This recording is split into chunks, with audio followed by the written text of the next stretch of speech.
নাই দিতেছি সূরা ইয়াসিনের 21 নম্বর আয়াতে আল্লাহ বলছে ইত্তাবিউ মাল্লা ইয়াসআলুকুম আজরাও ওয়া হুম মুহতাদুন। এটা 36 নং সূরা। আল্লাহ বলছে তোমরা যাহারা ধর্মের বিনিময় কিছু চায় তোমরা তাকে অনুসরণ করিও না। তা আল্লাহর এই আইনটা যদি ওলামা পরিষদ আলেমরা যদি মানেন, এই আইনের শানে নজুল কি?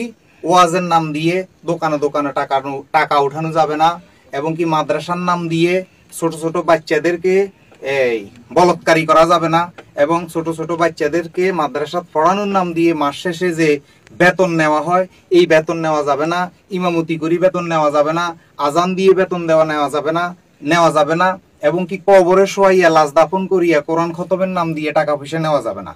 এই টাকা পয়সা যদি ওনারা না নেয়, এই আইন যদি তারা মানে, তাইলে এই ওলামা পরিষদের আলেমরা যদি বলে ওনাদের গু ফালাই দিতে, পায়খানা ফালাই দিতে, ওনাদের টয়লেট পরিষ্কার করতে, আমি আপনাদের সামনে ওয়াদা দিয়ে গেলাম, দরকার আপনারা আমার থেকে 300 টাকার একটা স্ট্যাম্প নেন, আমার ব্লাইন্ড চেক নেন। আমি যদি না মানি তাহলে আপনারা তখন যেই বিচার করবেন আমি সেই বিচার মানব। এখন আপনারা প্রশ্ন করতে পারেন তাহলে তারা খাবে কি? তাইলে তারা খাবে কি আল্লাহ জানে। 1500 বছর আগেই আল্লাহ জানে যে এই আয়াত যে নাজিল করতেছি এই ওনারা এই প্রশ্নটা করবে যে ওরা খাবে কি। এই খাবে কির জন্য আল্লাহ 62 নম্বর সূরার 10 নম্বর আয়াত সূরা জুমার মধ্যে বলতেছে, তুমি নামাজের পরে, ইমামতির পরে, কবর দেওয়ার পরে, মাদ্রাসা চালানোর পরে জমিনে ছড়িয়ে পড়ো, রিজিক তালাশ করো।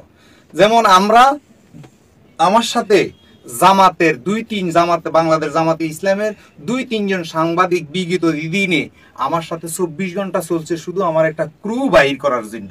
ওই সাংবাদিকদেরকেও আপনারা চিনেন, আমি ওনার নাম নিলাম না। তাইলে আমি ধর্ম ব্যবসা করি কিনা ওনারা জানে, চিনে। তো যাই হোক, আমি নিজেকে জাহির করা এটা একটা খারাপ আমি বলবো না।